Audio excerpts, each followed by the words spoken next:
Bom dia, meus irmãos. Nós estamos reunidos em nome do Senhor para cultuá-lo. Neste dia que o Senhor preparou para que estivéssemos aqui desfrutando da comunhão dos santos e nos apresentando a Ele de todo o nosso coração para servi-lo neste culto. Vamos à leitura do Salmo 115. Eu os convido a abrir a sua Bíblia no livro dos Salmos, capítulo 115, para respondermos à santa convocação do Senhor.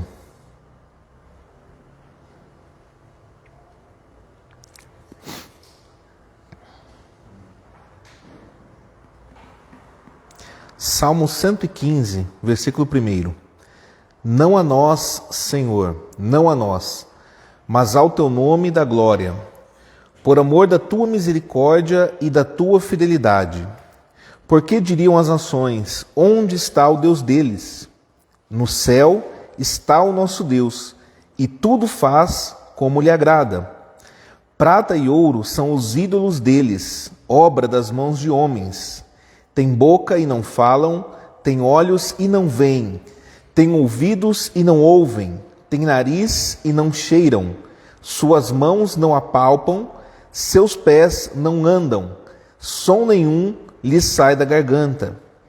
Tornem-se semelhantes a eles os que os fazem, e quantos neles confiam. Israel confia no Senhor, Ele é o seu amparo e o seu escudo. A casa de Arão confia no Senhor, Ele é o seu amparo e o seu escudo. Confiam no Senhor os que temem o Senhor, Ele é o seu amparo e o seu escudo. De nós se tem lembrado o Senhor, Ele nos abençoará. Abençoará a casa de Israel, abençoará a casa de Arão. Ele abençoa os que temem o Senhor, tanto pequenos como grandes. O Senhor vos aumente bênçãos mais e mais, sobre vós e sobre vossos filhos. Sede benditos do Senhor, que fez os céus e a terra. Os céus são os céus do Senhor, mas a terra deu a ele aos filhos dos homens. Os mortos não louvam o Senhor, nem os que descem à região do silêncio. Nós, porém, bendiremos o Senhor, desde agora e para sempre. Aleluia. Meus irmãos, vamos nos colocar em pé e juntos louvar ao Senhor.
Deus,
Meus irmãos, ainda em pé, vamos receber o pastor Messias, que irá dirigir o culto.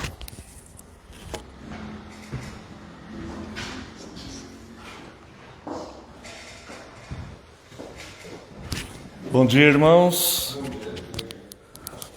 Convido a amada congregação para buscarmos a presença do nosso Deus, que já está sendo adorado e glorificado neste culto.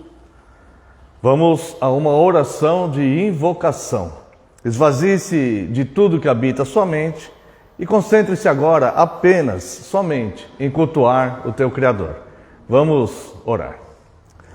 Pai eterno, bendito, santo, Deus Pai, Filho e Espírito Santo, Senhor excelso, Pai das luzes, Deus de toda a glória, Senhor de todas as consolações, Pai bondoso, justo, misericordioso, Deus que é amor, Senhor todo-poderoso.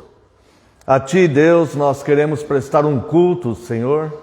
Nós queremos louvá-lo, adorá-lo, glorificá-lo, Deus, em espírito e em verdade. E neste momento, Deus, nós nos unimos a todo o seu povo que o adora, que o louva, Deus, que o cultua. E pretendemos, Deus, que o nosso culto possa agradá-lo, mesmo sendo nós imperfeitos, pequenos, fracos e falhos. Nós pedimos o teu auxílio para que possamos cultuá-lo, Deus, de acordo com a tua santa vontade, que é soberana, de acordo com a orientação que o Senhor nos deu na sua revelação, através dos profetas e apóstolos. Neste momento, Deus, reconhecendo que somos falhos e pecadores, nós lhe pedimos, Senhor, perdão pelos nossos pecados, pelas nossas falhas. Lhe pedimos que o Senhor nos restitua, Deus, que o Senhor coloque em nós um coração puro e um espírito inabalável, e que o Senhor aceite a adoração e o culto que lhe é prestado aqui neste lugar. No nome santo e poderoso de Jesus Cristo é que nós oramos agradecidos. Amém, Senhor. Amada Igreja do Senhor Jesus Cristo, vamos ao voto do nosso socorro.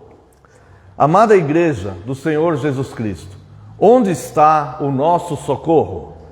Nosso socorro está em o nome do Senhor, Criador dos céus e da terra.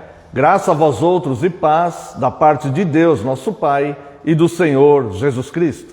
Amada igreja, pode assentar-se. Estamos no dia do Senhor 49. Convido aos irmãos que estão acompanhando pelo Catecismo, dia do Senhor 49. Estamos estudando a oração modelo, a oração que o Senhor Jesus nos ensinou. Obrigado.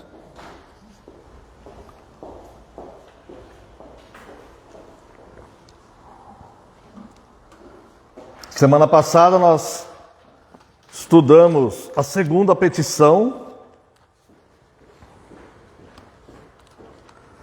E a segunda petição é: venha o teu reino. E nós vimos a semana passada que essa segunda petição, ela tem a ver com a regeneração, com a nossa santificação. Venha o teu reino, deve estar em primeiro lugar, quando nós pedimos isso a Deus, em primeiro lugar o nosso desejo deve ser que o reino de Deus seja instalado no nosso coração, confirmado no nosso coração, prolongado no nosso coração.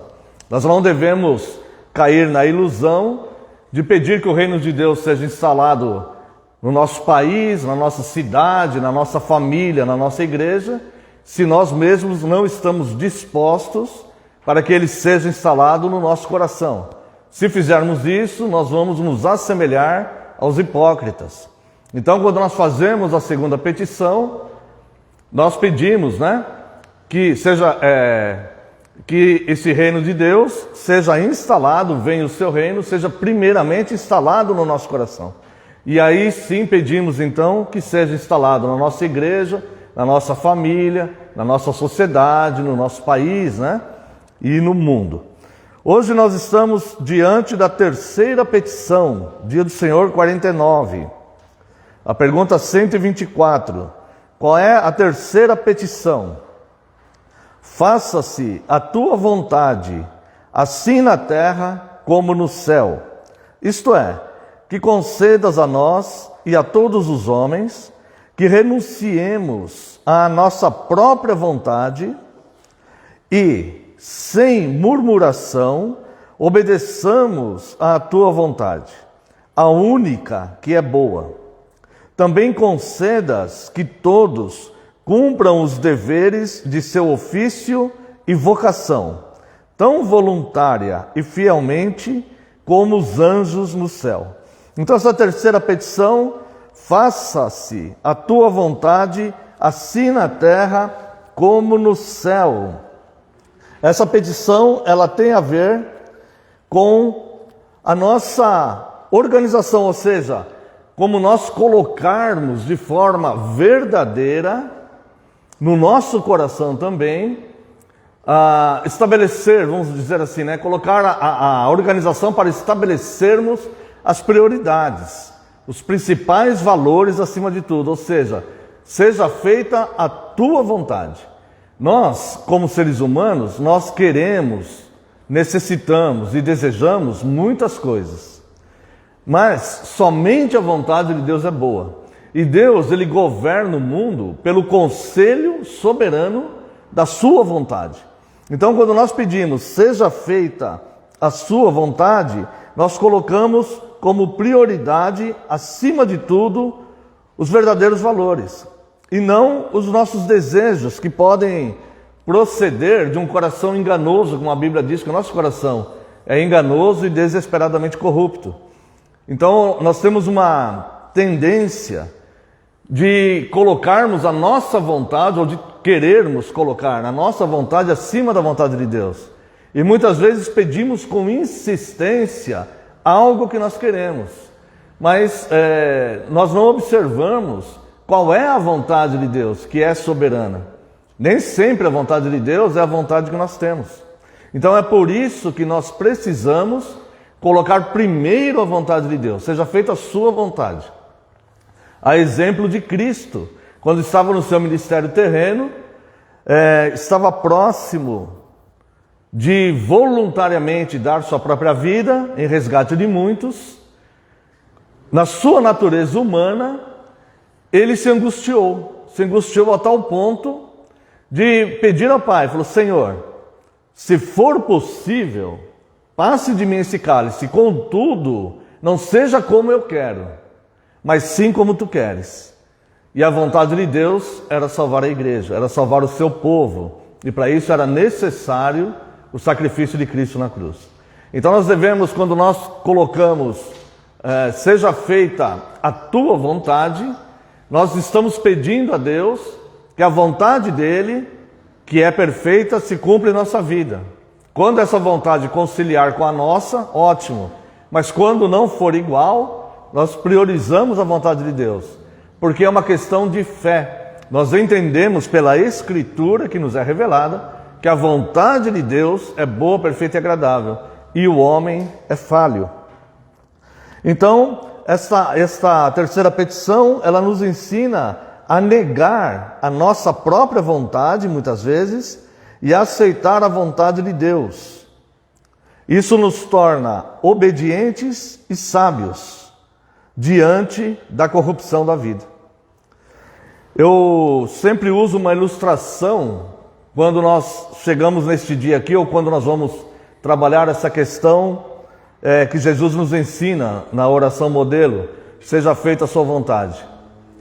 Muitas pessoas dizem que carregar a cruz é suportar alguém, suportar uma certa doença, ou suportar uma pessoa que ela tem que conviver, que talvez lhe prejudique. Não é esse o ensino bíblico. O ensino bíblico é que carregar a própria cruz é negar a própria vontade para fazer a vontade de Deus.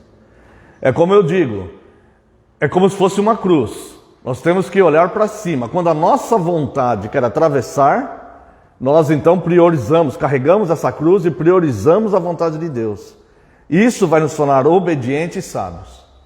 Sabemos que, obviamente, isso não é tão fácil de se fazer. Muitas vezes ela pode ser muito difícil, mas nós temos o auxílio de Deus. E passado aquele momento, onde a decisão é tomada com dificuldade, é como aconteceu com Cristo no deserto. Passado o momento da tentação, os anjos vieram e o serviram. Este exemplo é bem assim também. Quando nós estamos diante da vontade de Deus, contrária à nossa própria vontade, e nós com o coração obediente, submisso, procurando ser sábios, ter uma vida sábia diante de Deus, nós abrimos mão da nossa vontade para fazer a vontade de Deus. Isso pode ser difícil no primeiro momento. Isso pode ser bastante complicado no primeiro momento. Mas depois os anjos virão e nos servirão. E nós olharemos para trás e falamos, ainda bem que eu fiz a escolha certa. Porque nós nos envolvemos com muitas ilusões. Nós vimos aqui também, no dia do Senhor 49, na pergunta 124, também que concedas que todos cumpram os deveres de seu ofício e vocação, tão voluntária e fielmente como os anjos do céu. Então, fazer a vontade de Deus, ela vai nos trazer vida e vai nos auxiliar a desenvolvermos a nossa salvação, a nossa eleição e vocação. Quero convidar a amada congregação para analisarmos aqui 3 passagens. Primeira está em Mateus capítulo 16. Eu quero dizer aos amados irmãos que Mateus capítulo 16, 24 e 25 é uma doutrina, é uma ordem de Cristo. E é uma ordem que está nos instruindo também, está nos ensinando. Mateus capítulo 16, versos 24 e 25. Então disse Jesus a seus discípulos, observe bem, se alguém, olha só, observe isso, se alguém quer vir após mim, ou seja, se alguém quer me seguir, qual que é o procedimento daquele que quer seguir a Cristo? Ao analisarmos aqui o procedimento daquele que quer seguir a Cristo, nós vamos ver como a falsa religião, ela engoda e engana. Porque ela vai apresentar um Deus serviçal, que vai ficar fazendo a vontade do homem. Então, é muito comum ouvir assim, vai lá no culto pegar a sua bênção.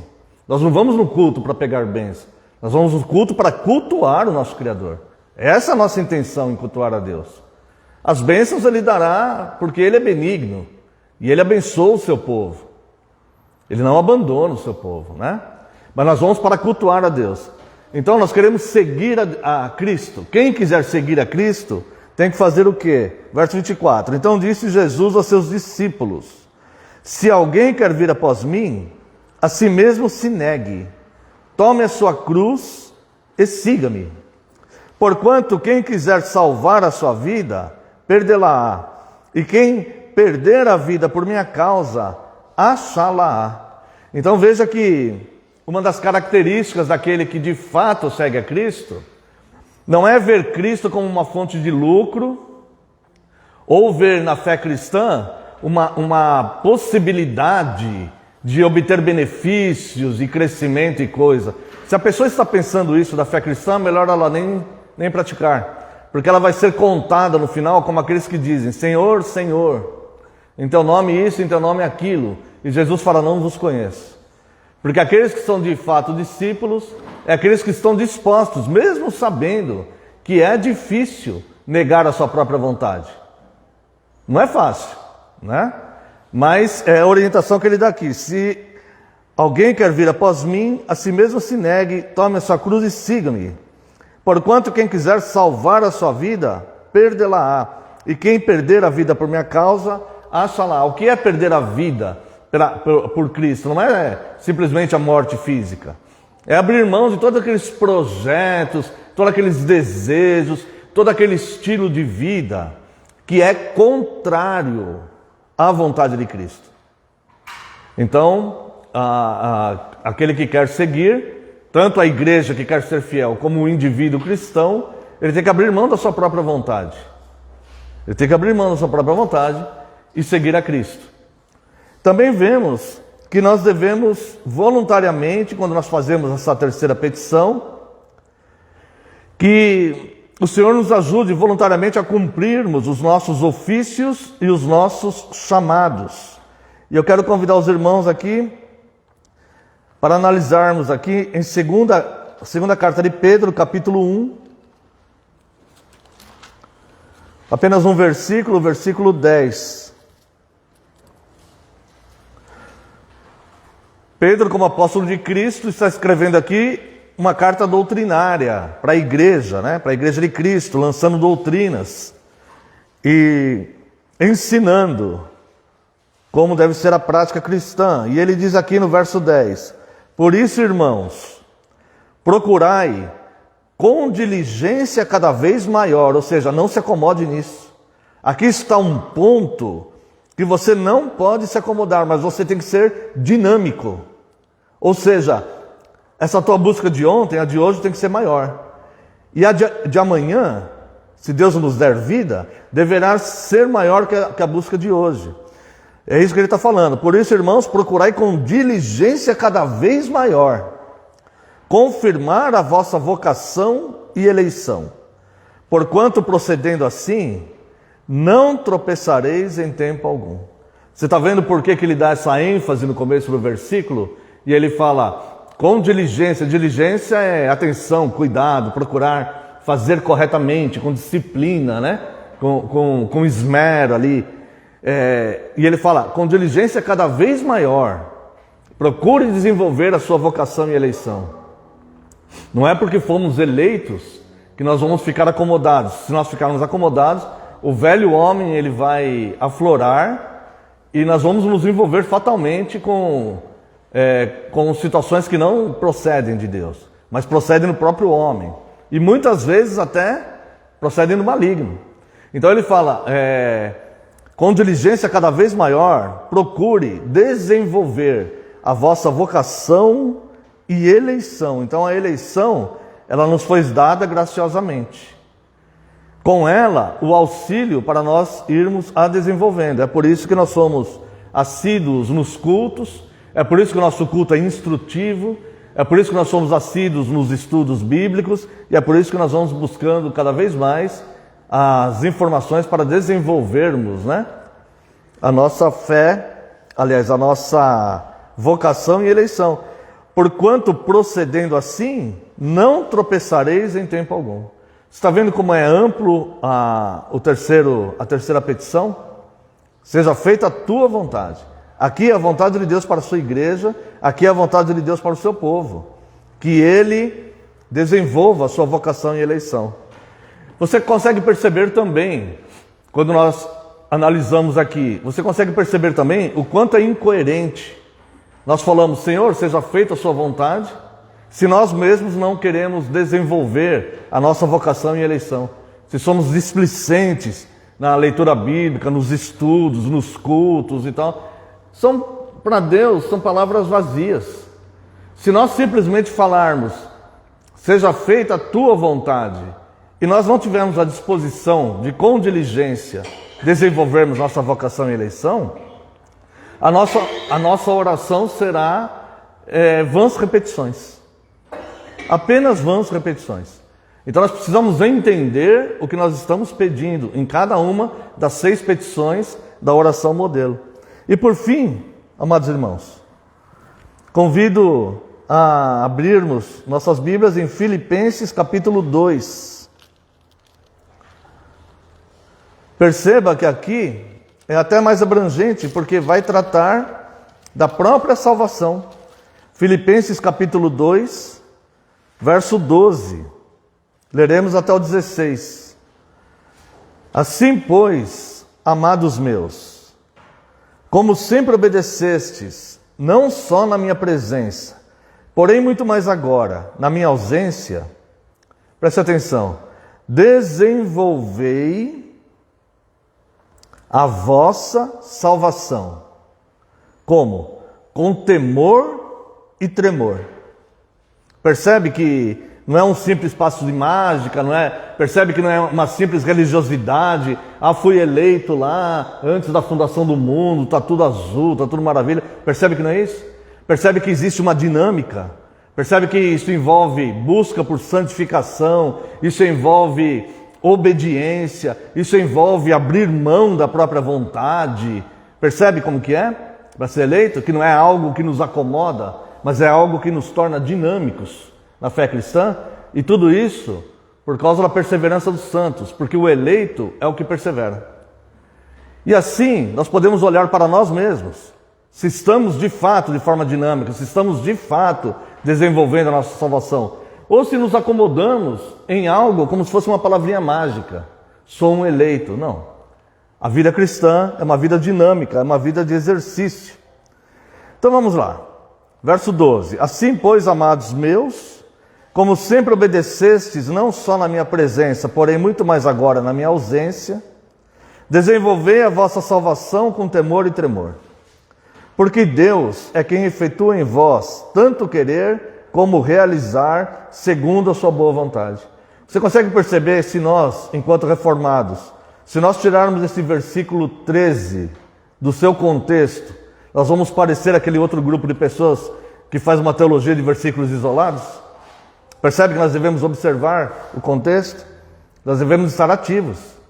Ativos. Deus, ele vai estar efetuando tanto querer como realizar naquele que persevera, naquele que é ativo, naquele que está na prática. Isso aqui é como se fosse um espelho para nós olharmos para a nossa própria vida e nós identificarmos quem somos de fato no reino de Deus. Verso 14. Fazei tudo sem murmurações nem contendas, para que vos torneis irrepreensíveis e sinceros, filhos de Deus, inculpáveis, no meio de uma geração pervertida e corrupta, na qual resplandeceis como luzeiros no mundo. Você consegue perceber que ser luz do mundo não é apenas um título que a gente ganha de Cristo quando a gente se torna membro de uma igreja. Mas ser luz no mundo é ter de fato esse proceder diferente. É buscar as coisas do alto, com diligência, pedindo que seja feita a vontade de Deus na nossa vida, e irmos desenvolvendo isso, buscando, cavando as Escrituras, estudando, buscando a fundo, para que a gente possa resplandecer a luz de Cristo, porque nós não temos luz própria. E se nós ficarmos na imaginação que só temos um título, eu sou a luz do mundo, irmãos, de nós mesmos, nós não somos em nada diferentes com os de fora. Nós só vamos resplandecer como luz do mundo se nós estivermos conectados em Cristo. É a mesma coisa que tem a lâmpada aqui, tem toda a estrutura de fiação, de conduíte, de tudo mais. Mas se não tiver um relógio de energia elétrica, toda essa estrutura aqui não vai adiantar nada. Você fala assim, a lâmpada ela fornece luz. Não, de fato ela fornece luz. Mas se ela não estiver conectada lá no relógio de energia elétrica, ela mesmo não vai, por um passe de mágica, produzir luz. Assim como nós. Se nós não estivermos conectados em Cristo, na vontade de Deus, nós não seremos luz. Na nossa família, na nossa igreja, na nossa sociedade e tudo mais. Como Cristo falou, né? Então é todo um contexto. A Bíblia ela é contextual. E finalmente até o verso 16 só. Perseverando a palavra da vida, para que no dia de Cristo... Perceba, talvez na sua Bíblia, esse dia esteja com letra maiúscula. Deve estar, é para estar, com letra maiúscula. Porque no dia de Cristo, esse dia é santo. É por isso que ele está com letra maiúscula. É dia de horror para os ímpios e de grande consolo e exultação para a igreja. Para que no dia de Cristo eu me glorie de que não corri em vão, nem me esforcei inutilmente. Um homem que deu sua própria vida. Um homem que tinha tudo, erudito, culto, foi educado em Gamaliel, que era, imaginem que fosse a Harvard de hoje, falava vários idiomas, tinha um cargo alto lá em Jerusalém, tinha poder, tinha dinheiro, ele abriu mão de todas essas coisas para sofrer por Cristo. É esse que está falando isso, para que no dia do Senhor eu me glorie, que tudo que eu fiz não tenha sido em vão. Pessoas morreram, pessoas derramaram sangue, pessoas foram cortadas ao meio, para que nós pudéssemos hoje estar sentados livremente aqui, cultuando ao nosso Deus. Tanto apóstolos, como seus cooperadores, como cristãos ao longo da história, como os reformadores, muito sangue foi derramado, para que nós pudéssemos, essa Bíblia chegar às nossas mãos, para que nós pudéssemos aprender essa riqueza absoluta que o Senhor Deus nos fornece. Então, percebendo como é amplo, né, essa terceira petição, que quando nós orarmos o Pai Nosso, nós possamos de fato falar: Senhor, seja feita a Tua vontade e me ajuda nas minhas fraquezas. Precisamos do Teu auxílio. Esse é o motivo da oração, pedir o auxílio de Deus, né, para que a gente consiga então cumprir isso.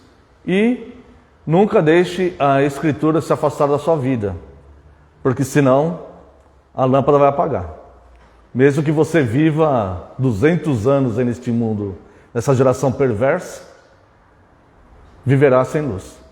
Que Deus abençoe essa porção da sua santa palavra. Convido a amada congregação, se coloque em pé. Louvaremos a Deus com o hino 301. Esse momento também será oportuno para aqueles que sentirem o desejo de estar ofertando. Hino 301.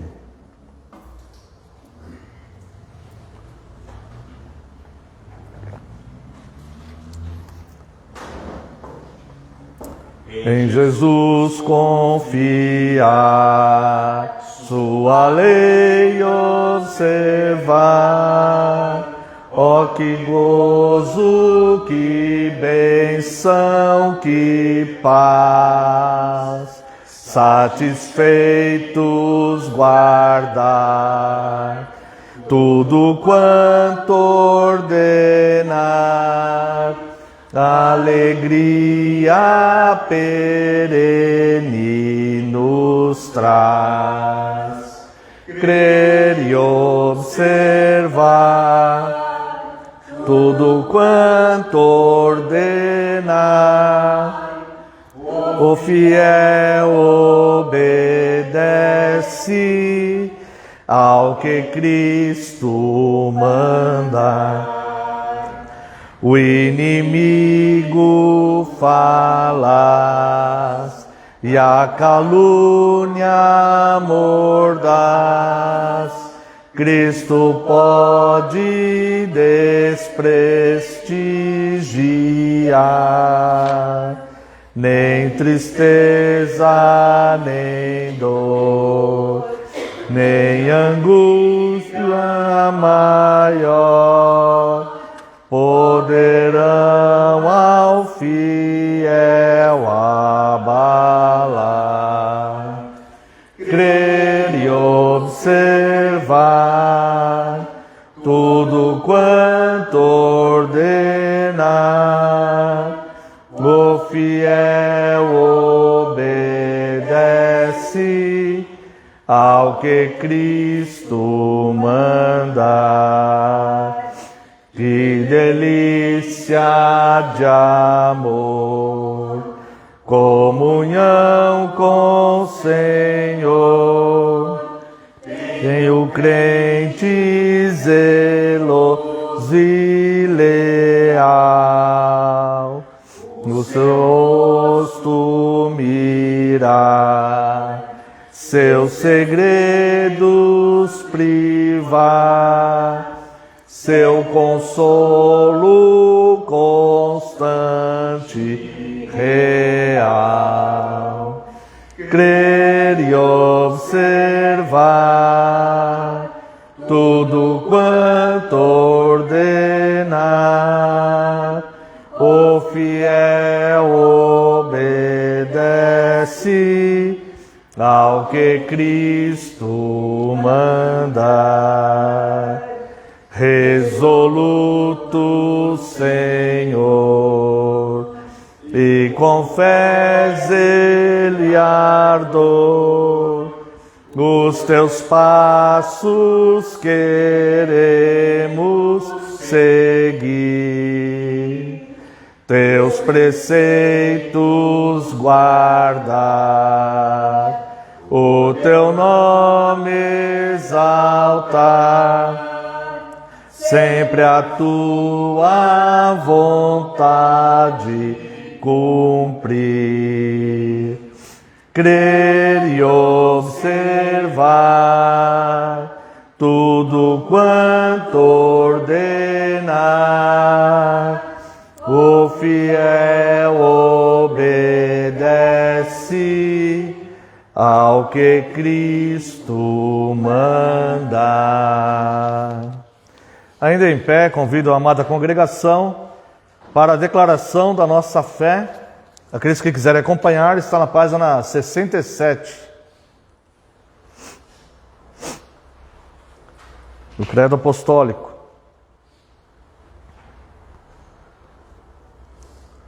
Creio em Deus Pai, Todo-Poderoso, Criador do céu e da terra, e em Jesus Cristo, seu único Filho, nosso Senhor, que foi concebido pelo Espírito Santo, nasceu da Virgem Maria, padeceu sob Pôncio Pilatos, foi crucificado, morto e sepultado, desceu ao inferno.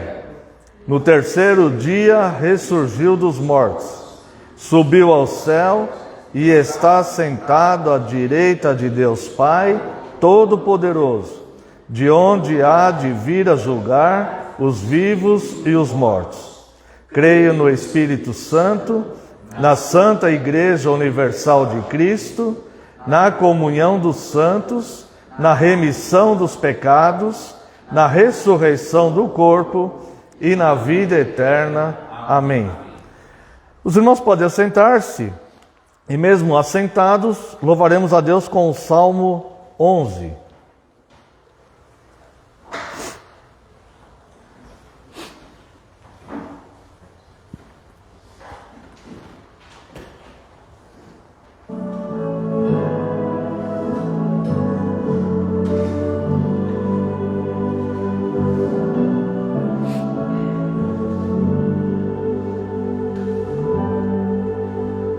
Meu refúgio está em Deus, como podes me dizer?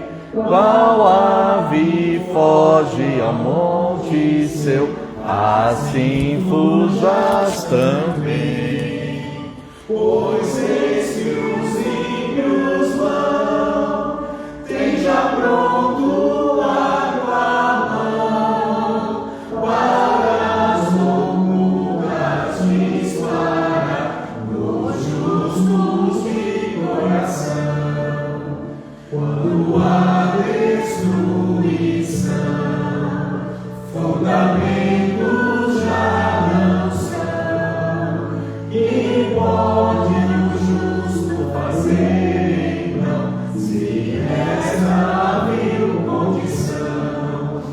No templo está o Senhor, tem nos céus o trono seu, seus olhos sondam com atenção os filhos dos homens ver.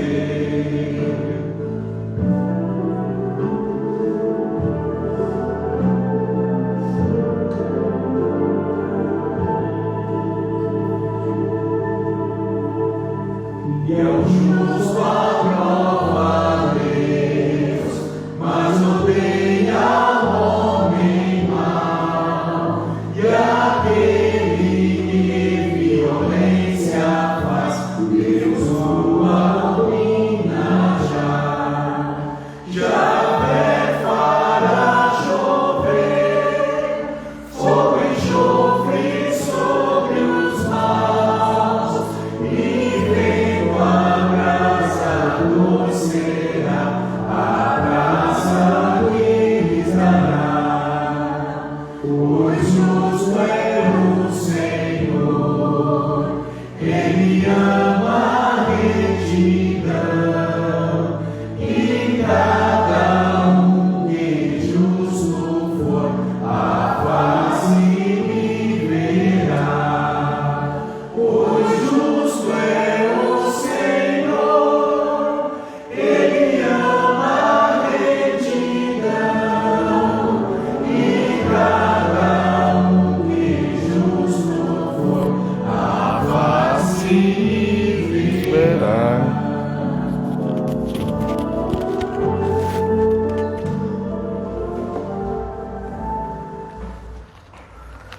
Convido a amada congregação para a leitura do Evangelho de João, capítulo 1.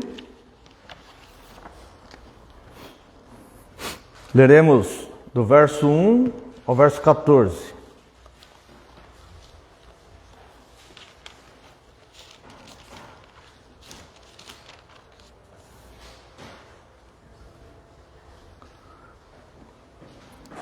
João capítulo 1, a partir do verso 1. No princípio era o Verbo, e o Verbo estava com Deus, e o Verbo era Deus. Ele estava no princípio com Deus. Todas as coisas foram feitas por intermédio dele, e sem ele nada do que foi feito se fez. A vida estava nele, e a vida era a luz dos homens. A luz resplandece nas trevas, e as trevas não prevaleceram contra ela. Houve um homem enviado por Deus, cujo nome era João. Este veio como testemunha para que testificasse a respeito da luz, a fim de todos virem a crer por intermédio dele. Ele não era a luz, mas veio para que testificasse da luz. A saber, a verdadeira luz que vinda ao mundo ilumina a todo homem. O Verbo estava no mundo. O mundo foi feito por intermédio dele, mas o mundo não o conheceu. Veio para o que era seu, e os seus não o receberam. Mas a todos quantos o receberam, deu-lhes o poder de serem feitos filhos de Deus, a saber, aos que creem no seu nome, os quais não nasceram do sangue, nem da vontade da carne, nem da vontade do homem, mas de Deus. E o Verbo se fez carne e habitou entre nós, cheio de graça e de verdade, e vimos a sua glória, glória como do unigênito do Pai. Convido também a leitura aqui mesmo no Evangelho de João, capítulo 5, a partir do verso 24.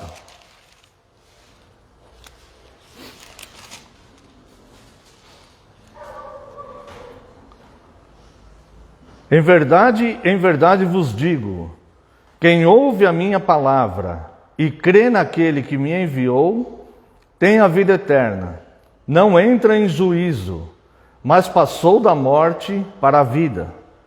Em verdade vos digo, que vem a hora, e já chegou, em que os mortos ouvirão a voz do Filho de Deus. E os que a ouvirem viverão.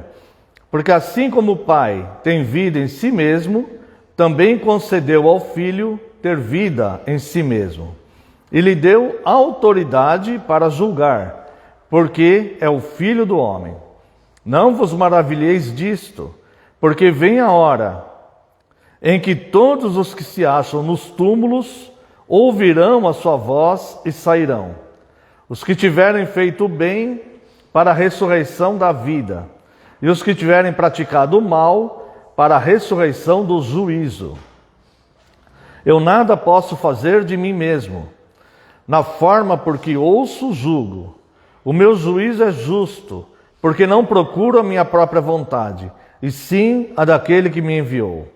Se eu testifico a respeito de mim mesmo, o meu testemunho não é verdadeiro.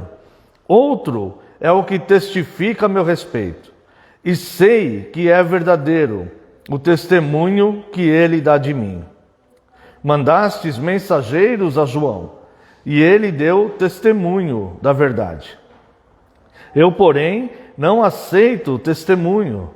Digo-vos, eu não aceito humano testemunho. Digo-vos, entretanto, essas coisas para que sejais salvos.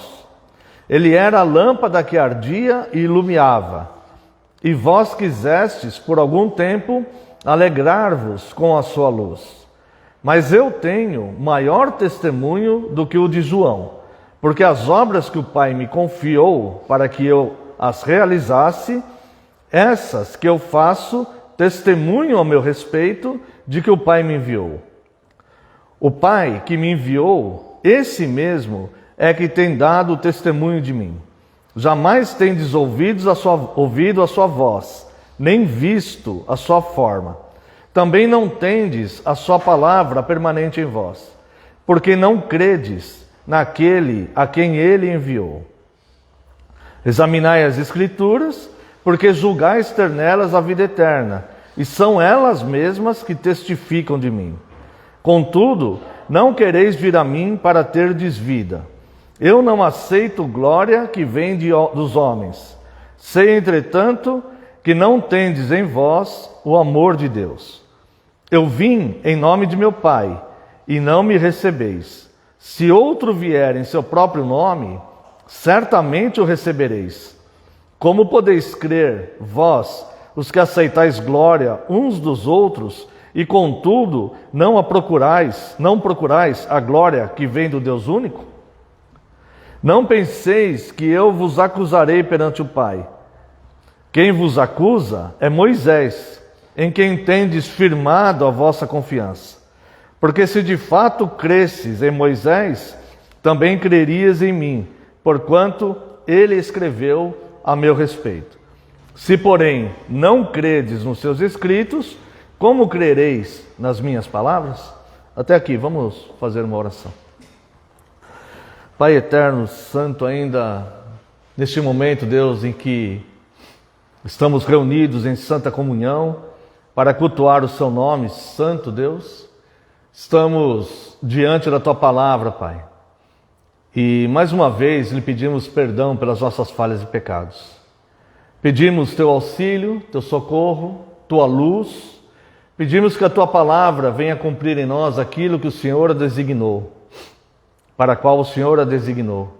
Que ela possa nos curar, nos exortar, nos advertir, nos mostrar o caminho, Senhor, ser direção para os nossos passos, ser medicina para nosso espírito, para nossa mente, para o nosso coração e alma. Que o Senhor cumpra aquilo que o Senhor desejou, Deus. Eu, com todo respeito e reverência, Deus, lhe peço que neste momento, Senhor, eu diminua e só prevaleça a tua palavra, porque a tua palavra é a verdade. Em nome de Jesus, teu Filho amado, é que oramos. Amém. Deixa eu tomar uma aguinha.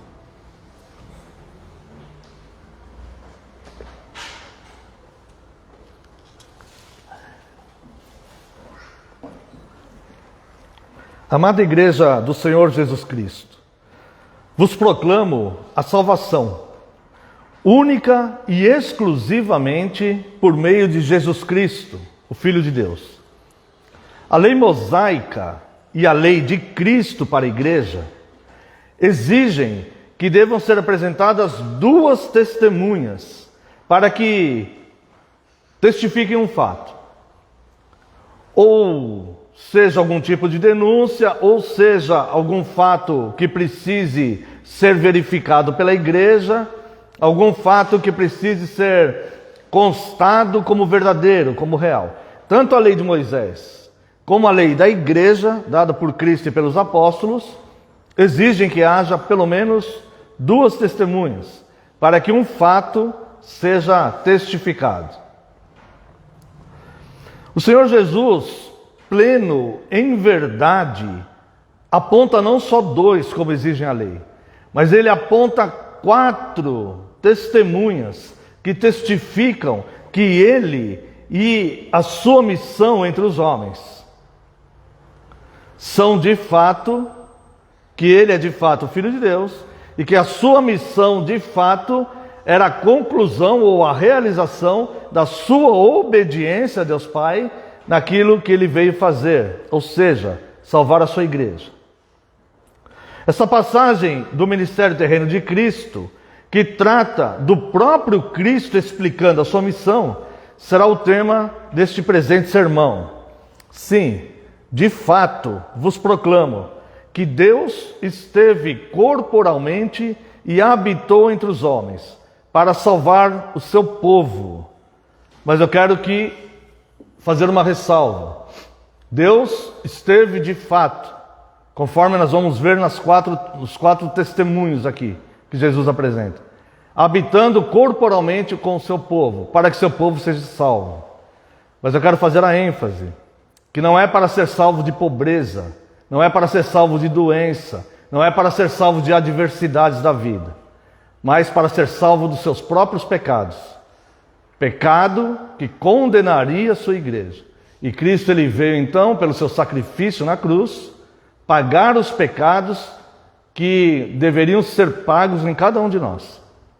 Então Deus, ele veio corporalmente, habitou entre nós para nos salvar dos nossos próprios pecados, a fim de que estejamos eternamente com Deus, glorificando aquele que é digno de toda a glória. A primeira testemunha, eu quero continuar aqui no capítulo 5 de João. A primeira testemunha é João Batista, está aqui no verso 33. Mandastes mensageiro a João, e ele deu testemunho da verdade. Também quero voltar lá no primeiro capítulo de João, versos 6 e 7. Houve um homem enviado por Deus, cujo nome era João. Este veio como testemunha para que testificasse a respeito da luz, a fim de todos virem a crer por intermédio dele. João Batista, ao testificar, nós não vamos abordar o ministério de João Batista, que foi o precursor de Cristo, que veio anunciar a primeira vinda de Cristo. Mas nós vamos abordar pela perspectiva de Jesus estar apresentando João Batista aqui como testemunha do seu próprio ministério, do próprio ministério de Cristo. E acerca de Cristo, João Batista diz: eu vos batizo com água, mas depois de mim virá um que é muito mais poderoso do que eu não sou digno de desatar as correias da sandália.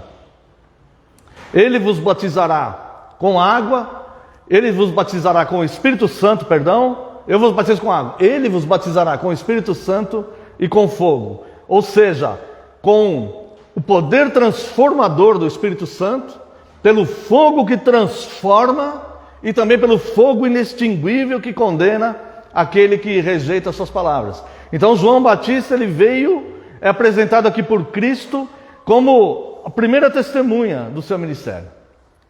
E João Batista, ele nos deixa uma mensagem bastante importante.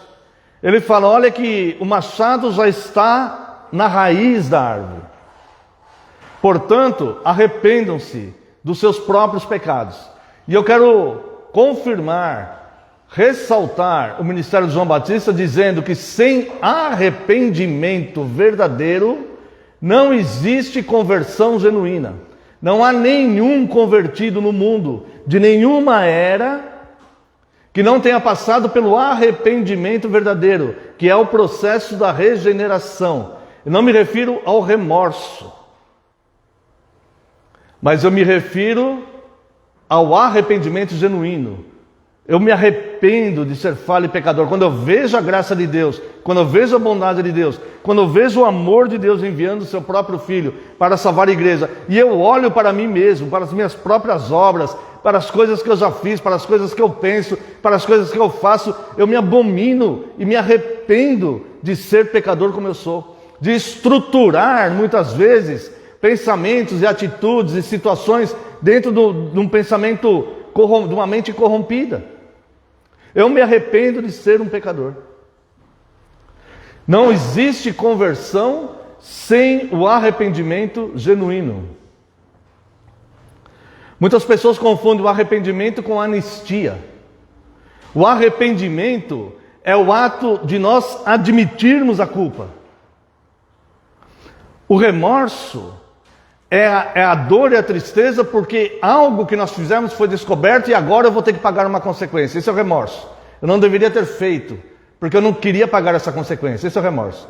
O arrependimento é a tristeza tão profunda por algo que nós fizemos, que nos leva a admitir a culpa.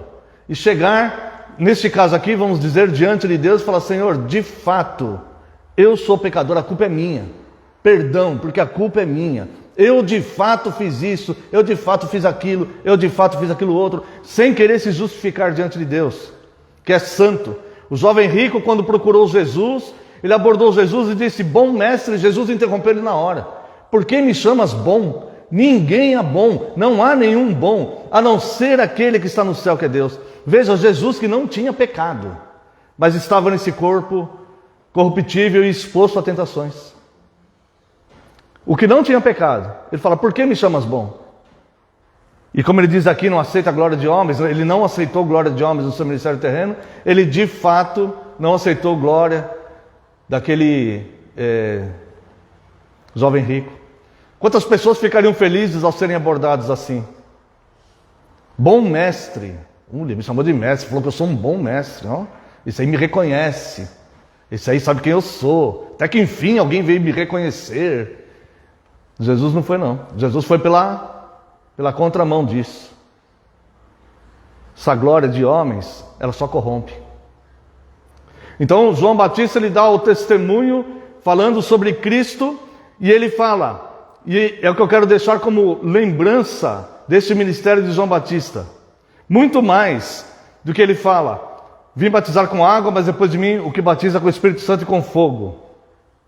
Salvação, regeneração e condenação eterna. Mas eu quero deixar uma frase de João Batista na memória dos irmãos. E na minha própria.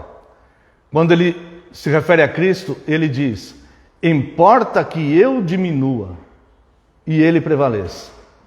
O primeiro passo, a primeira intenção, o primeiro pensamento do cristão, o que há de mais primário na fé cristã é exaltar Cristo.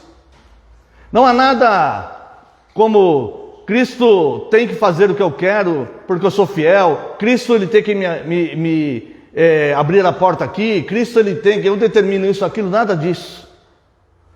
Mas a postura do cristão verdadeiro e genuíno, o primeiro pensamento, importa que eu diminua e só prevaleça que ele cresça. Importa que eu diminua e que ele cresça. É a terceira petição, seja feita a sua vontade. Eu estarei submisso. Importa que eu abra a mão da minha própria vontade, se ela for contrária. Se ela for contrária. Não são todas as vontades, né? Mas se ela for contrária na palavra de Deus, importa que eu diminua e ele cresça. João Batista ele veio de fato dar testemunho de Cristo. A segunda testemunha que Cristo chama e apresenta aqui para aqueles homens que ele mesmo diz que aqueles homens não eram de Deus e não tinham amor a Deus, mas ele explica a sua missão para aqueles homens. A segunda testemunha é Moisés. E eu quero ver com os irmãos aqui no capítulo 5, verso 43. Eu vim em nome de meu Pai e não me recebeis. Se outro vier em seu próprio nome, certamente o recebereis. Quantos falsos profetas vieram no mundo? Quantos? William Branham, Cacol Felipe, Ellen White, Joseph Smith, Charles Russell, Jim Jones e tantos outros, Charles Mason, David Moore, quantos já vieram? Jesus Miranda, porto-riquenho, Henry Christ, brasileiro, e quantas outras pessoas já vieram em nome de Cristo? E Jesus fala assim, eu vim em nome de meu Pai, e não me recebeis. O próprio Deus veio e habitou corporalmente, mas os homens não o receberam. E isso é um fenômeno que tem acontecido até hoje. Jesus está sendo pregado até hoje no século 21, e muitas pessoas não o recebem, mas recebem aqueles que vêm no seu próprio nome, que codificaram algum tipo de filosofia religiosa, criadas na mente, na imaginação, mas a Cristo eles não recebem. Se vier outro em seu próprio nome, certamente o recebereis. Veja que Cristo conhecia a essência humana e sabia que isso continuaria acontecendo. Se vier outro em seu próprio nome, certamente o recebereis. E ele fala no verso 44, como podeis crer, vós, os que aceitai glórias uns dos outros? Você não percebe que esses homens são exatamente iguais a você? São pecadores exatamente igual a você? Esses homens vão perecer fisicamente exatamente igual a você? Que como você não pode salvar esses falsos profetas, esses falsos profetas também não podem te salvar? E como dá vontade de falar nomes da atualidade, né? Mas para evitar polêmicas, prefiro nem falar nada. Mas da mesma forma que você não pode abençoar e salvar aqueles homens, eles não podem te salvar. Como, pois, poder crer, vós, os que aceitais glória uns dos outros, e contudo não procurais a glória que vem do Deus único? Cristo está fazendo uma pergunta, responda isso no seu coração. Como você vai crer? Se você acha que tem pastor com oração forte, se você acha que tem irmã que tem revelação, se você acha que tem alguém com dom de cura, fazendo curas por aí, como você vai crer se o seu foco está naquilo que é pó como você? Procurando poderes e sobrenaturais e unções e força daquilo que é tão corruptível como você. E muitas vezes até pior.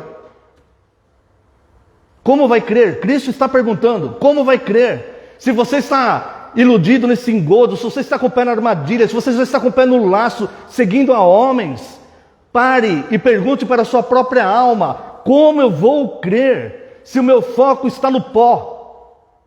No pó. Aquele que é pó e ao pó voltará. Como nós vamos crer? Qual a dificuldade de desassociar a glória do único santo e verdadeiro Criador de homens falhos e passíveis de erro? Qual a dificuldade que tem de desassociar isso? Seja Deus verdadeiro e todo homem mentiroso. Esse é o ensino bíblico. Não há um justo sequer, não há nenhum. Por mais oração forte que faça, não há nenhum. Toda bondade, todo bem procede do Deus Altíssimo, do Pai das Luzes, em quem não há sombra de variação, não há mudança. Toda dádiva procede dele. Tiago 1,17. Então Cristo, ele já apresentou João Batista como seu testemunho, agora ele vai apresentar Moisés, mas ele faz esse discurso antes e ele faz essa pergunta: como você vai crer? E olha só o que ele fala no verso 25, no 45. Não penseis que eu vos acusarei perante o Pai. Cristo poderia fazer isso, né? Mas ele veio buscar e salvar o perdido.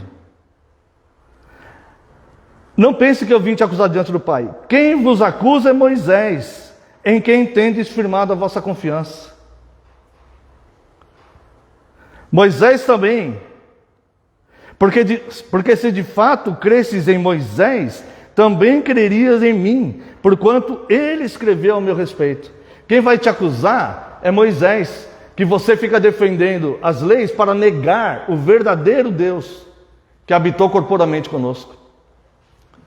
E nós voltamos a falar, o objetivo da lei é apontar que existe pecado e não justificar alguém. Ninguém vai ser salvo por obras, por mérito próprio, por justiça própria, ninguém vai. A lei é uma bênção porque ela nos mostra o pecado, e nós não podemos perder o contato com a lei, nós precisamos ter a lei em mente, para que a gente desenvolva o zelo de querer obedecer, porque a lei aponta o pecado, porque o pecado é a transgressão da lei. Mas nenhum de nós pode se apoiar na lei para dizer, eu cumpro toda a lei, eu sou justificado pela lei, eu sou perfeito, eu sou consagrado, eu sou santo. Não, nós somos miseráveis pecadores. E necessitamos a cada minuto da graça e da glória de Deus. E como Jesus falou, eu nem preciso te condenar, é isso que ele está dizendo. Eu nem preciso te condenar, porque o próprio fundamento onde vocês têm estabelecido as suas bases, é isso que vai te condenar. E ele fala, e ele apresenta então que Moisés testemunhou sobre ele. Falou assim, se vocês crescem mesmo em Moisés, ele está falando aqui para judeus fariseus, né? Que diziam que estavam seguindo a lei de Moisés. Se vocês crescem mesmo em Moisés, vocês creriam em mim, porque Moisés testificou a meu respeito. Vamos ver duas situações de forma rápida, porque Moisés testificou pela lei a respeito de Cristo. Mas eu quero fazer duas comparações aqui com os irmãos, que a Bíblia até nos mostra de forma ilustrativa. Além da lei e das profecias que apontavam para Cristo, duas situações da vida de Moisés lembra Cristo ou aponta para Cristo. A primeira é a matança dos inocentes. Se você quiser abrir lá em Êxodo capítulo 1, só para a gente acompanhar. Cristo, quando chama Moisés como testemunha, ele aponta não só a lei, mas os próprios acontecimentos da vida de Moisés. Êxodo capítulo 1, verso 15 e 16. O rei do Egito ordenou às parteiras hebreias, das quais uma se chamava Sifrá e outra Puá, dizendo: quando servides e parteiras hebreias, examinai, se for filho, matai-o, mas se for filha, que viva. Isso porque os conselheiros do faraó disseram para o faraó que os escravos hebreus, os homens, estavam muito fortes e eles temiam uma rebelião. Se esses homens se rebelarem contra nós, vai ser difícil nós segurarmos, porque eles são homens muito fortes. Eles eram treinados ali a fabricar tijolos e tal. Eram homens rústicos. Então os egípcios perceberam isso e conversaram com o faraó. O faraó então deu uma ordem, deu ordem para as parteiras: se nascer menino, mata; se nascer menina, deixa. Este fato da vida de Moisés, porque Moisés nasceu nessa época, e aí Moisés nasceu e por isso que a mãe dele o escondeu, colocou no cestinho. Todo mundo conhece a história, né? Não é o foco do nosso sermão aqui, mas isso se assemelha ao nascimento de Cristo. E eu quero convidar você a dar uma olhadinha lá em Lucas capítulo 2, verso 16. Quando Cristo nasceu, Herodes... Vamos ler aqui, depois a gente comenta um pouquinho. Lucas 2, 16. Foram apressadamente e acharam... Eu peguei, acho que o versículo errado, acho que é 1,16, né? Ah não, é 2 mesmo.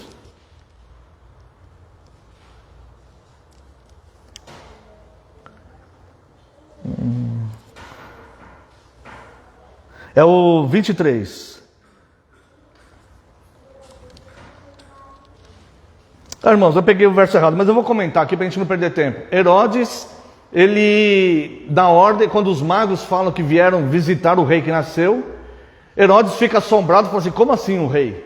O rei aqui sou eu. E dá ordem para aqueles magos, não eram reis, dá ordem para aqueles magos que quando encontrasse, dissesse para Herodes onde ele estava. E quando aqueles magos foram advertidos pela obra de Deus, por anjos, para não voltarem pelo mesmo caminho e não procurarem Herodes, quando Herodes percebeu que os magos não voltariam, ele manda dar ordem que todo menino de 2 anos para baixo sejam mortos. Então, este acontecimento da vida de Moisés lembra o início da vida de Cristo. E a segunda situação é uma representação. Quando Moisés ele encontra a sua esposa Zípora, ele a encontra diante de uma fonte de água, de um poço. Está lá em Êxodo, nós não vamos ler porque não vai dar tempo. Êxodo 2, de 11 a 22. Isso representa Isaac e Rebeca, que se encontraram diante de uma fonte de água também. Está lá em Gênesis 24, 13 a 15. E Jacó e Raquel, que se encontraram também, se conheceram também, diante do poço. Está lá em Gênesis 29, 1 a 12. Agora eu quero comparar com você, quando Cristo encontra a mulher samaritana. Está lá em João capítulo 4. É óbvio que Cristo ele não casou com a mulher samaritana, como Moisés casou com Zípora, e Isaac com Rebeca, e Jacó com Raquel. Mas aqui vai representar o encontro do noivo Cristo com a sua igreja. E vemos lá em João capítulo 4,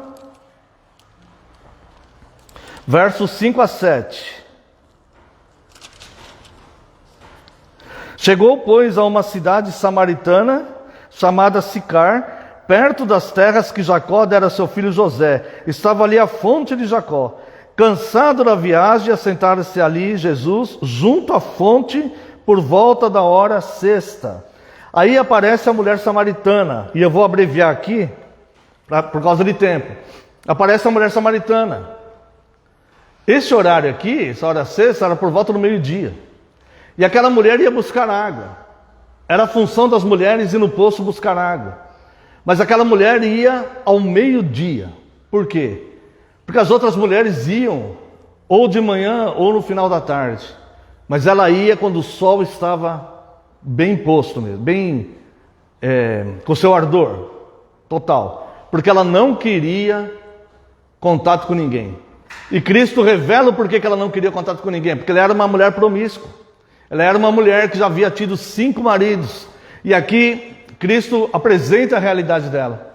Então ela era uma mulher que ela vivia se escondendo das outras, se escondendo da sociedade. E quando Cristo a aborda, ela não está entendendo direito. Cristo fala da realidade da vida dela e ela fala: agora vejo que és um profeta. E Cristo então dá a mensagem que Cristo dá à sua igreja. A mensagem que Cristo dá para ela é a mensagem que Cristo trouxe no Evangelho. É a mensagem que está lá no capítulo 22 do Apocalipse. Está aqui, ó, verso 10.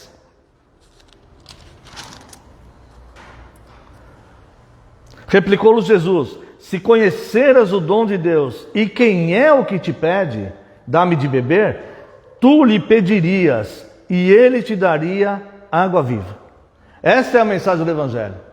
A todo aquele que tem fome e sede de justiça é bem-aventurado, porque serão fartos. A igreja tem que ter fome e sede de justiça. O cristão não é alguém que caminha pelo mundo somente querendo usufruir benefícios que Deus pode dar para ele. Não, cristão é um servo.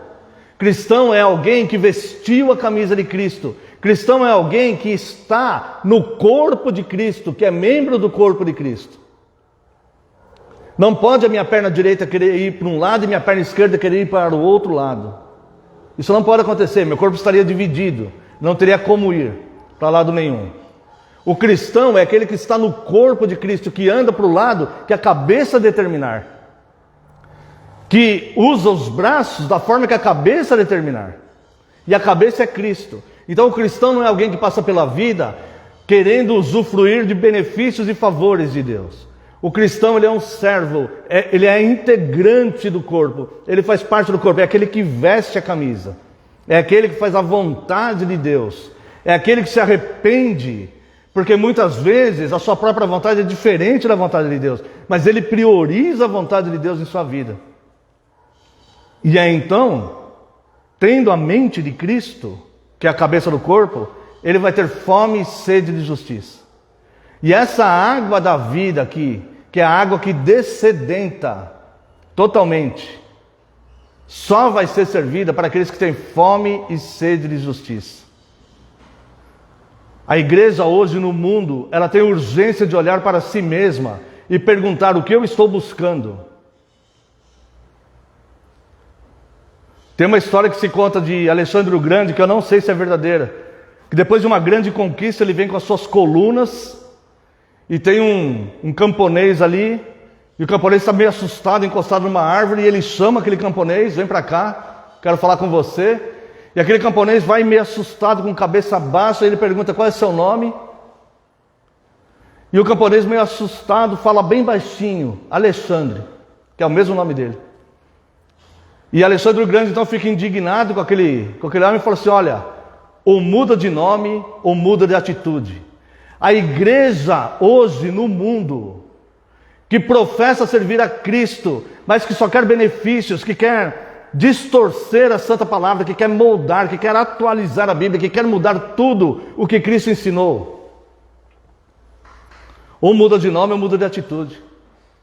O cristão individual que acha que Deus é seu serviçal e que ele vai seguir uma fé só para alcançar benefícios, ou mude de nome ou mude de atitude. Porque aquele que quer ser chamado cristão é aquele que está disposto a abrir mão da sua própria vontade, tomar a sua cruz e seguir o Rei, ou seguir ao Rei do Universo, a Cristo. Se você quer ficar rico com o cristianismo, muda de atitude ou muda de nome. Porque as aves do céu têm seus ninhos e as raposas têm os seus covis, e o Filho do Homem muitas vezes não tem onde reclinar a cabeça. Então Cristo ele apresenta Moisés e Moisés testifica dele. A terceira testemunha são suas próprias obras declaradas na Escritura. Está lá em João capítulo 5, versos 39 e 40. Vou andar mais rápido aqui para a gente. 39. examinais as Escrituras, porque julgais ter nela a vida eterna, e são elas mesmas que testificam de mim. Contudo, não quereis vir a mim para terdes vida. Sabe o que é isso aqui? Aquela pessoa que abre a Bíblia no Salmo 91 e deixa lá para espantar demônio. Aquela pessoa que quando está passando aflições, ela vai lá e pede para alguém fazer uma oração forte por ela. Você tem a Bíblia, julgais que a Bíblia testifica dele, está certo, testifica mesmo, mas não quer ir a ele para ter cura, não quer se submeter à cura espiritual, não quer ser regenerado, não quer entender que você é um miserável pecador e precisa da glória de Deus para o seguir, não está disposto de fato a abrir mão da sua própria vida. Ou muda de nome ou muda de atitude. Alguém não pode falar que é corintiano e sair na rua com a camisa do Palmeiras. Não é assim? Seria uma afronta a uma instituição. Ninguém pode falar que é cristão e viver como ímpio. Ninguém pode falar que é cristão e ter o Deus como seu próprio ventre, ou seja, só querer benefício próprio. Ninguém pode. E sabe por que eu falo que ninguém pode? Talvez não fique ninguém na igreja. Não digo na nossa aqui, digo na igreja. Talvez não fique ninguém na igreja. Mas sabe por que não pode? Porque naquele dia, Cristo vai falar para essas pessoas: não vos conheço. E o tempo oportuno é hoje. E Cristo então ele chama 4 testemunhas. Já vimos aqui João Batista, já vimos aqui Moisés, já vimos aqui as Escrituras. Olha só, aqui em João mesmo, capítulo 14, verso 8. Replicou-lhe Filipe: Senhor, mostra-nos o Pai, e isto nos basta. Disse-lhe Jesus: Filipe, há tanto tempo estou convosco e não me tens conhecido? Quem me vê a mim, vê o Pai. Como dizeis tu, mostra-nos o Pai? Não crês que eu estou no Pai e que o Pai está em mim? As palavras que eu vos digo, não as digo por mim mesmo, mas o Pai que permanece em mim, faz as suas obras. Olha só. Crede-me que estou no Pai e o Pai em mim. Crede ao menos por causa das mesmas obras. Cristo chama suas próprias obras como testemunha para aqueles homens. Expeliu demônios, curou enfermos, curou cegos, levantou paralíticos, ressuscitou mortos, andou sobre as águas, acalmou tempestade, transformou água em vinho. E ele chama suas obras como próprio testemunho. Aí você fala assim: não, mas eu não sei, eu não vi ele transformar água em vinho, eu não vi ele pisar na água, eu não vi ele acalmar a tempestade. Mas você vê a sua mesa com comida em cima dela. Você vê o fruto sair do chão, da terra, para ser pão sobre a sua mesa para te alimentar. Você vê esses milagres todos os dias na sua vida. Pessoas que moram em cidades grandes, aí, essas selvas de pedra aí, trabalham todos os dias, atravessam aquelas avenidas, aquelas coisas lá, chega à noite em casa, reencontra seu pai e seu filho, milagre. Um dia de vida é graça sobre graça, porque Deus é a fonte da vida. E quem viveu um dia, quem viveu 1 hora, quem viveu 10 minutos, já é graça sobre graça, porque aquele espírito, Deus tem um destino para ele, e Deus sabe o que faz. Então Cristo ele chama as suas próprias obras como testemunhas. E a quarta testemunha, para a gente já ir encerrando aqui, é o próprio Deus Pai. E aqui, irmãos, eu prefiro, quem está assistindo o vídeo, se não quiser ser chocado, desliga. E quem está aqui, tampe os ouvidos, ou pense em alguma coisa. Porque Cristo chama o Deus Pai como testemunha de quem Ele é, e de quem veio, de quem é o Salvador da humanidade. Porque quem rejeitar esse testemunho aqui, vai perecer eternamente no inferno de fogo e enxofre. João capítulo 5, versos 37 e 38.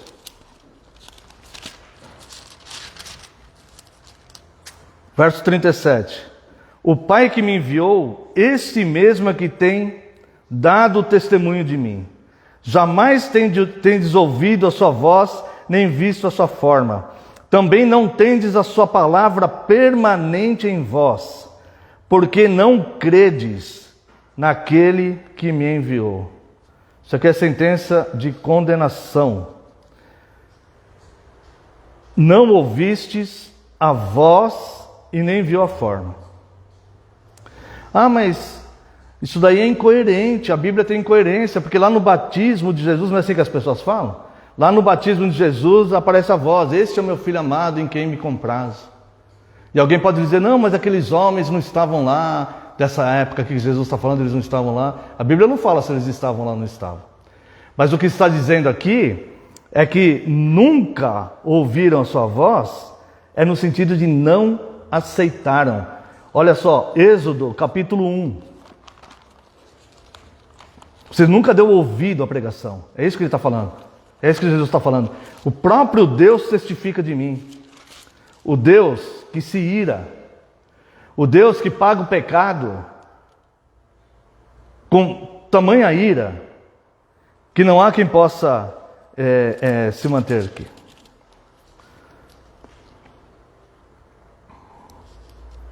Êxodo capítulo 20, Êxodo capítulo 20, verso 1. Então falou Deus todas estas palavras. Sabe o que vem aqui, né? A nossa igreja, que todo mundo sabe. Vai vir a lei de Deus aqui, os 10 mandamentos. Então falou Deus todas estas palavras. As pessoas nunca ouviram a voz de Deus. Porque falam assim, não, isso daí é só para judeu, isso daí é só para passado. As pessoas não querem ter contato com a lei de Deus. As instituições distorceram a lei de Deus, a palavra de Deus. Fizeram divisão entre o Antigo Testamento e o Novo. Separaram tudo. Cortaram, retalharam, pegaram a parte que lhes interessa e abriram mão da parte que não lhes interessa. Quando Pedro fala que toda a profecia vem da mesma fonte, toda tem a mesma aceitação. Quando Paulo fala que toda a Escritura, Paulo fala isso. E as instituições dividiram. É como aquela pessoa que fica escolhendo o versículo, isso aqui me serve, isso aqui não serve. Ah, o Antigo Testamento não serve mais, mas o Salmo 91 serve, para deixar a Bíblia aberta lá para espantar demônio. Então, o próprio Deus, que é grande em ira, e que abomina o mal, que abomina o cruel, que abomina o que lança contenda entre irmãos, o que abomina o que lança discórdia entre irmãos, ele abomina. O próprio Deus vai revelar sua ira sobre essas pessoas. Então Cristo, no seu ministério terreno, ele chama o próprio Deus como testemunha disso. Ele apresenta o próprio Deus, que é grande em ira, como testemunha disso. Então, se alguém quiser brincar de evangelho, se alguém quiser brincar de igreja, brinque sozinho. E não leve outros para os seus enganos. Porque só existe evangelho seguindo fielmente as Escrituras. Porque são as Escrituras que testificam de Cristo. Se alguém quer ficar rico, que vá trabalhar, mas não veja no evangelho fonte de lucro. Vai estudar, vai trabalhar, vai seguir uma profissão, vai se esmerar em alguma coisa. Mas não pense que o evangelho é fonte de lucro. Porque o evangelho é muito mais lágrima do que usufruir de coisas desse mundo passageiro. E por fim, para nós terminarmos, amada igreja, como disse no início desse sermão, vos proclamo a salvação por meio unicamente de Jesus Cristo. E agora, após vermos que Cristo nos apresentou como testemunho da sua obra redentora em meio aos homens, essas 4 testemunhas, quero vos apresentar como se dá essa salvação por meio de Cristo. Eu vos convido a observar aqui no capítulo 5 de João, os versos 24 e 29.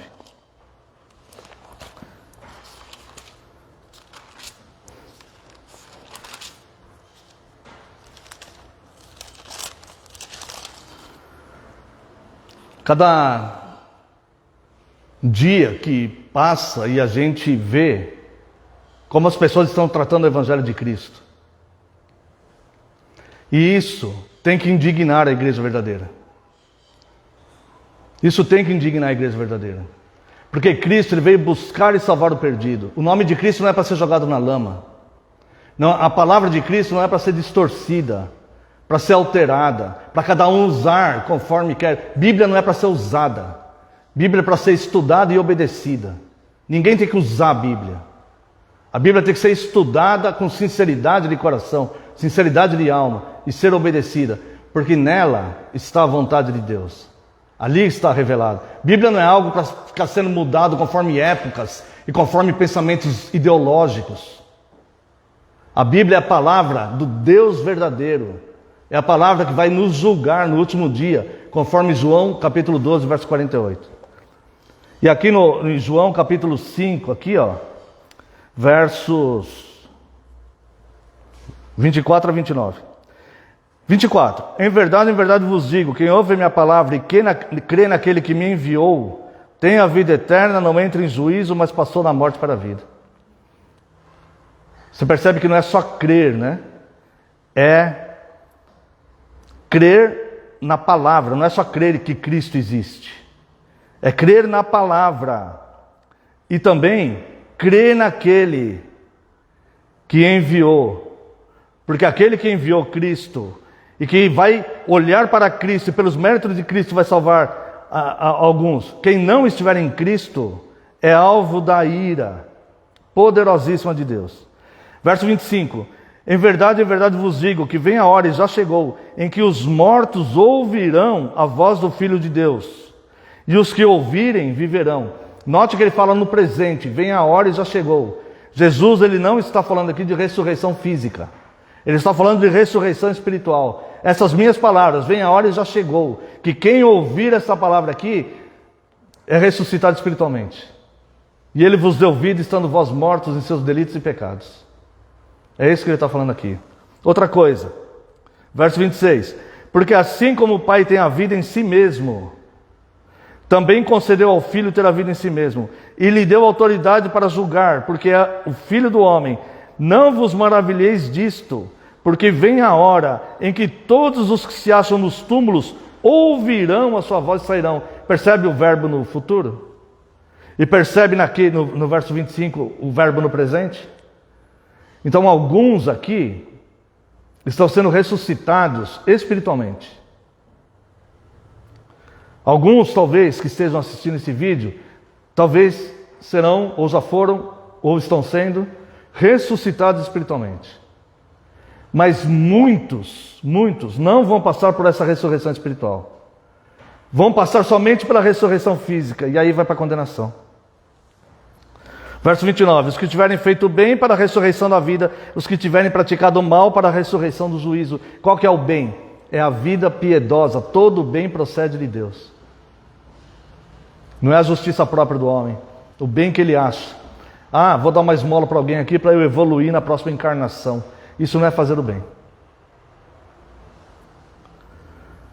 Por fim, Jesus fala sobre os mortos ouvirem a sua voz. Jesus fala sobre os mortos físicos ressuscitarem. E Jesus fala da separação que ele vai fazer, no verso 9.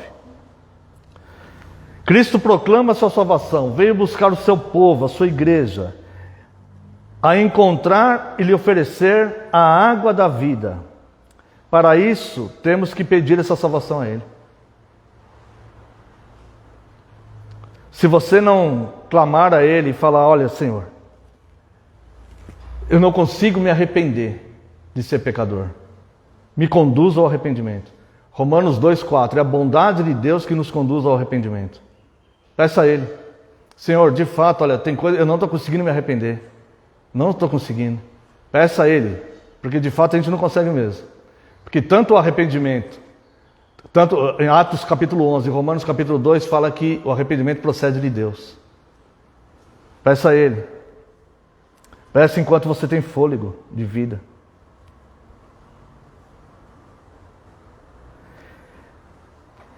Nós precisamos nascer de novo, ressuscitar espiritualmente. E este novo nascimento só depende dele. Não depende de nós. E eu quero terminar só com esse versículo aqui, ó, João capítulo 1 que nós lemos, verso 13. Verso 12. Mas a todos quantos o receberam, deu-lhes o poder de serem feitos filhos de Deus. Os outros continuam sendo criaturas de Deus. Não tem vida espiritual. A saber, os que creem no seu nome. Os quais, preste muita atenção nisso aqui, os quais não nasceram do sangue, nem da vontade da carne, nem da vontade do homem. Pois quando o homem fala, eu escolhi ser salvo, tem alguma coisa contraditória aqui com a Bíblia.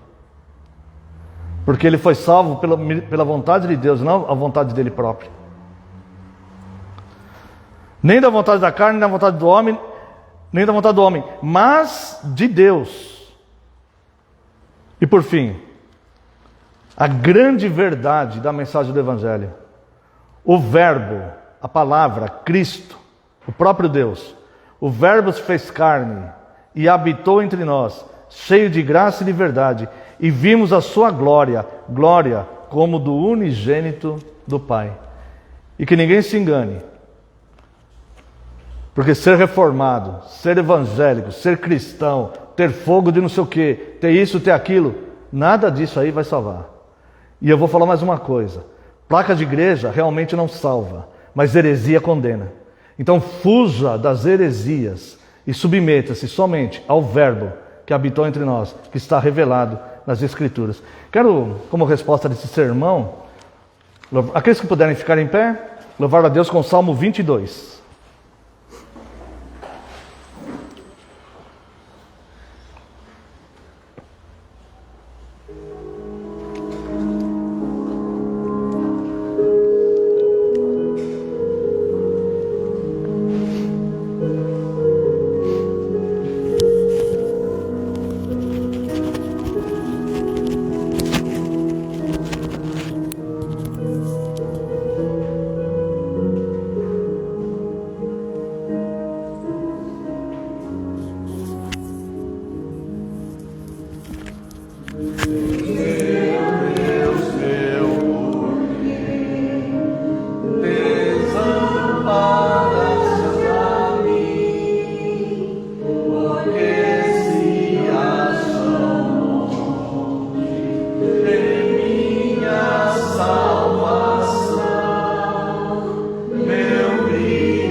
Amém. Esse salmo é um salmo messiânico que fala do sofrimento de Cristo. Vamos a uma oração final. Após a oração, a bênção. Após a bênção estará encerrado, mas eu peço que os irmãos se sentem. Após a bênção temos alguns avisos. Oremos. Pai glorioso e santo, nós entregamos nas tuas mãos este culto, Senhor, esta mensagem, Senhor, este sermão. Nós reconhecemos, Deus, que fazemos parte dessa geração, Senhor, que tem se entregado, Deus, à apostasia, à falsa religião, à distorção da sua santa palavra, à incredulidade, à imoralidade. E nós lhe pedimos perdão, Deus. Pedimos perdão. E lhe pedimos, Deus, que pelo teu favor e graça, o Senhor nos mantenha, Deus, fiéis à tua santa palavra, Deus. Que o Senhor mantenha esta igreja que é tua, Senhor. E toda a igreja fiel a Deus, que professa o teu nome. Que o Senhor guarde livre de todo mal. Lhe pedimos que o Senhor nos despeça em segurança, nos dê um domingo de paz e tranquilidade na tua santa presença. Permita, Deus, segundo a tua graça, que possamos vencer essa semana. Pedimos que o Senhor nos dê boas notícias. Se for da tua graça, cura os enfermos que estão no nosso meio, traga paz aos aflitos, estenda a mão aos tentados. Abençoe o nosso país, ó Deus, nessa época de eleição, que prevaleça somente a sua vontade, Deus. Abençoe todo o seu povo, espalhado em toda a face da terra, e traga paz a Jerusalém. Oramos no nome santo e sagrado de Jesus Cristo, seu Filho amado.